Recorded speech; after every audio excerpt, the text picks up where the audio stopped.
Alright, boys and girls, we are back with CS2 Basics, and we're going to be going over crosshair placement.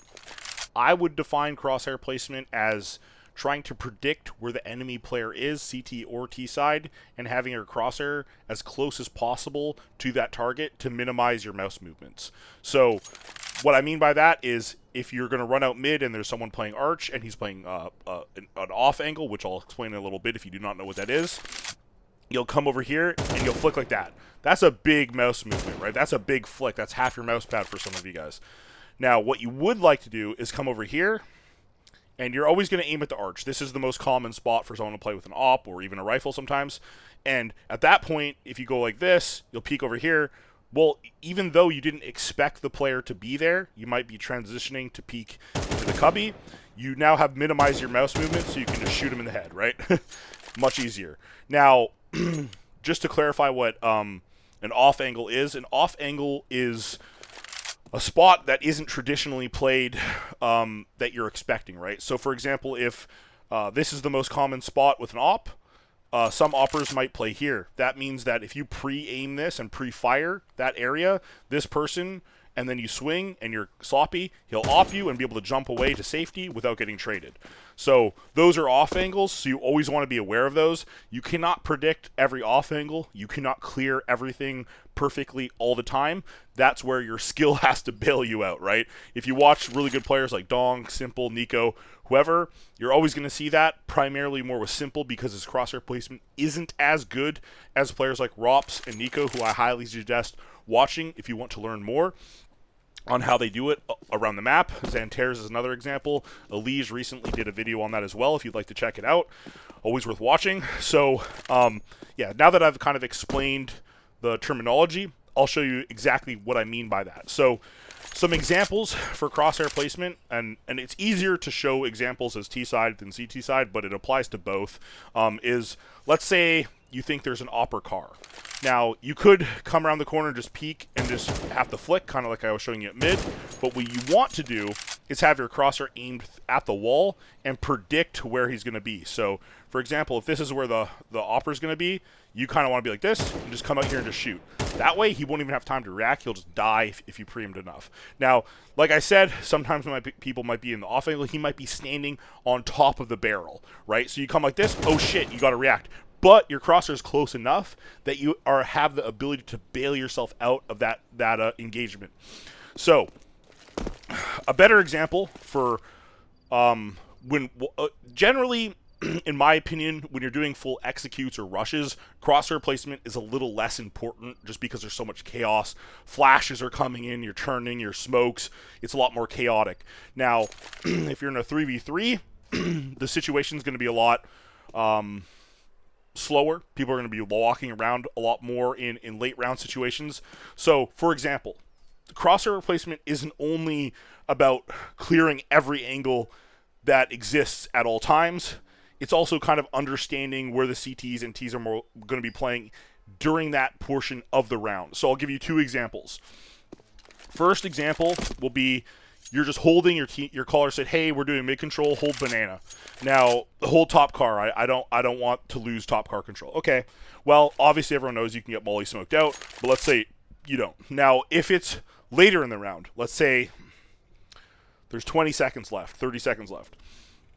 You know, it's more likely they're going to walk around the corner to clear something at this point in the round.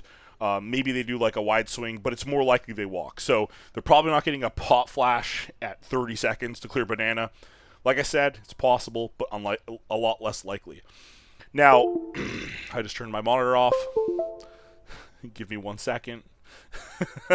Okay, so my point being is at this point, you want to kind of determine your own reaction time, right? So how you hold an angle and how you prepare for an engagement does matter on how good you are. So if you're very fast, you're like Monacy or a little rattlesnake, you could probably hold a smaller angle like this. He walks around the corner, you just kill him. Now, if you're someone maybe you're a little less quick, you're a little older, old man like me, you might want to hold a little bit wider. If you're real bad, maybe you're holding even wider. You know, probably not that wide, but you know what I'm saying.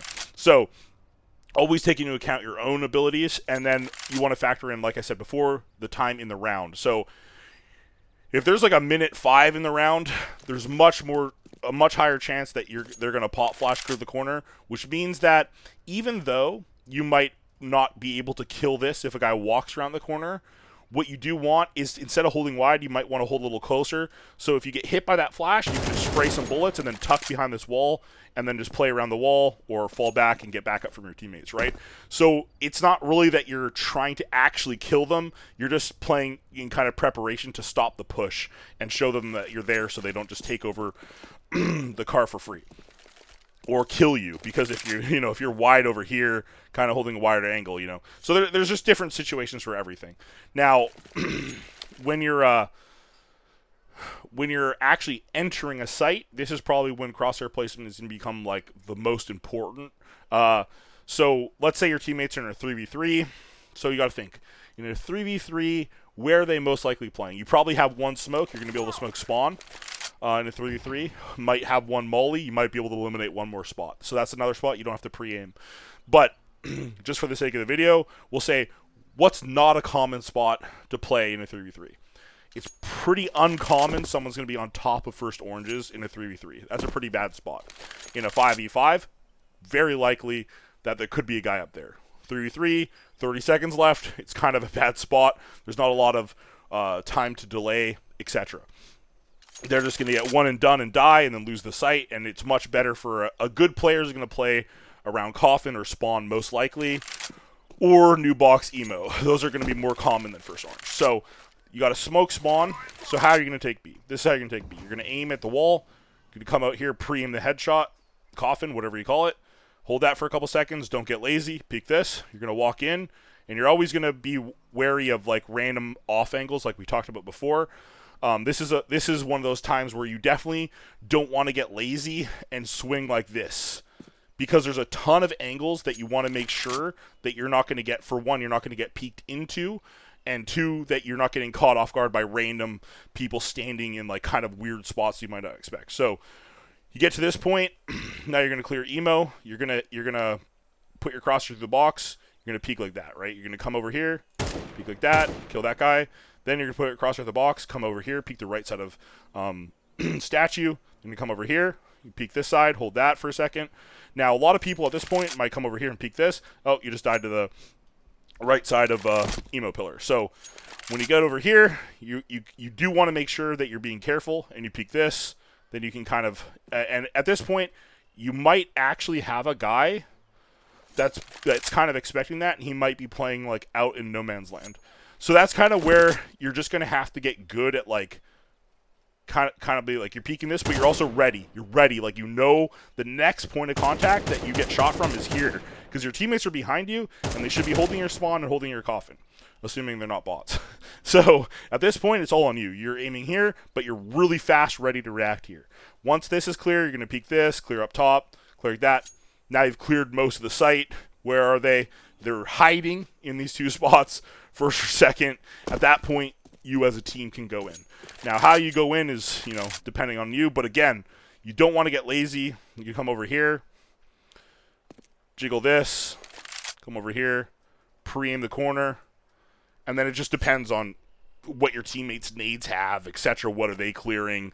Who's going in first, etc. So that would be like my example of going in. I'm not doing a perfect job. I'm not actively playing all day, every day like I did. So if you want better examples, I highly suggest watching players better than I am. For example, Nico, Xantares, etc., Elige, all better than me by quite a considerable margin. And then also play those aim maps that have models kind of in the pre-aim map spots, right? Those are going to help a lot, and just really condition yourself to actively always think about where the enemy could be. It doesn't matter in what situation, whether you're CT or T, you always want to be thinking, where are they going to be? Because it's going to help you more than all the DM you did, all the aim practice you did, because, at the end of the day, if you're just swinging wide and having to do these giant reacts, it's just not as efficient as being able to come out, just aiming directly at them. So here's my basic take on crosshair placement. I hope this helped. If you have more questions or want a more elaborate video, remember this is basics, this is not super advanced. I can do intermediate and advanced videos in the future. Hope you guys liked it, and I'm just burning up right now. So my apologies for the no shirt. Or maybe you enjoyed it. I don't know.